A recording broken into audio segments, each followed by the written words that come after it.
So the third new rule of money is, I think the big mistake is, I hear so many people say it's important to save. That's ridiculous. And the reason that's ridiculous is because what happened in 1971 is crucial. In 1971, the U.S. dollar stopped being money. In 1971, the U.S. dollar became a currency. And what that meant is Richard Nixon, in 1971, the president, took us off the gold standard. That's like giving an alcoholic free rein to the bar, or it's like giving somebody who can't control their spending unlimited credit cards. So what's happening is all the savers today are losers. You know, the problem with 1971 is that the federal government keeps printing money, so the value of your money keeps going down. So these people, I'm saving, and if you notice, as the value of the dollar goes down, prices go up. So they call this inflation. You know, you look at in 1997, oil was about, I think, $10 a barrel. 10 years later, it's about $135 a barrel. So they say it's inflation, but really what it is the dollar's value coming down. So savers are getting wiped out today. So to keep saying to yourself and to your kids to save money, that is not the new rule. That's an old rule. So a very big problem for most people is stop using the word save and use the word hedge. You've got to hedge your money. Hedge against losses. Like when I buy a stock, I put a hedge in. I put a stop loss or a put inside of it or a call, whatever I'm doing. I want to stop it. So today, I don't save money. I'm hedging. So in 1997, I started investing in oil, gold, and silver. So as the dollar dropped, oil, gold, and silver went up. So I'm not betting so much on oil, gold, and silver. I'm betting against the U.S. dollar.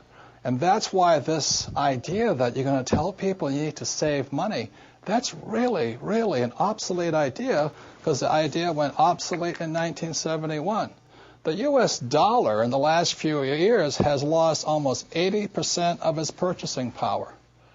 And the prediction is, because this has happened throughout history, it happened thousands of years ago with the Romans, with the Greeks, with the Germans, with the English, the Japanese, and the Chinese.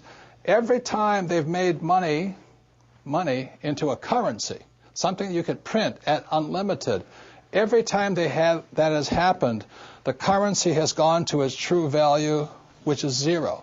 So I am afraid as this economic volatility continues, the savers who were operating by the old rules of money are just going to get wiped out because the purchasing power of their dollar is going to go down.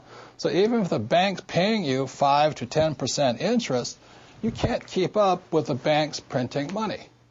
So that's the old rule of money, is saving money, and the new rule is hedge. You've got to be able to see what's coming up as something else is coming down.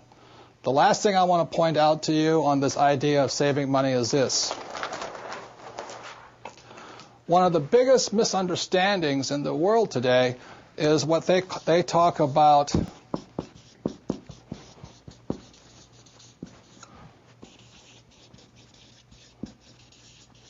if I misspell again, apologize, is the U.S. Federal Reserve Bank, which I believe was created in 1913.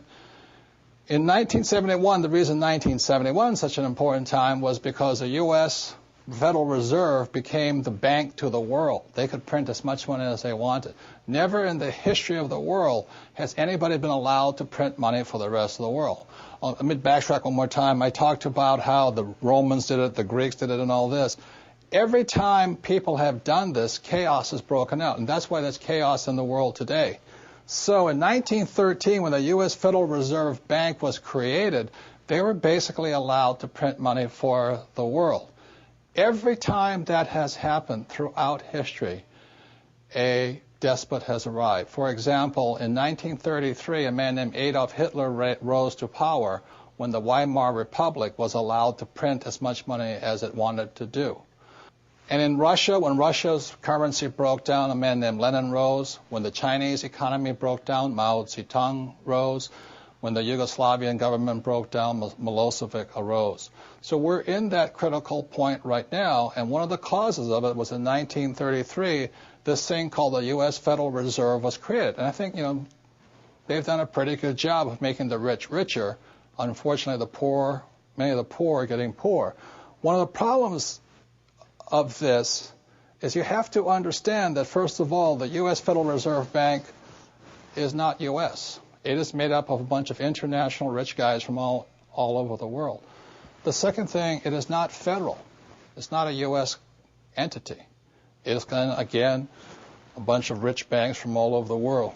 Third, it has no reserves. There is nothing there. And fourth, it's not a bank.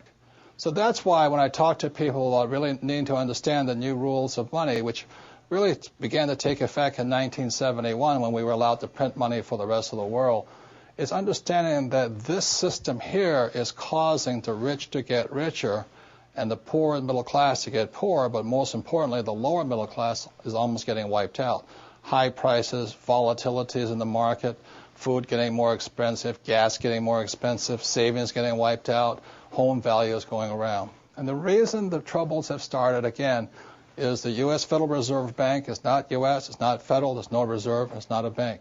So if you understand that, then you can start to hedge your position rather than save money. And that's the new rule of money.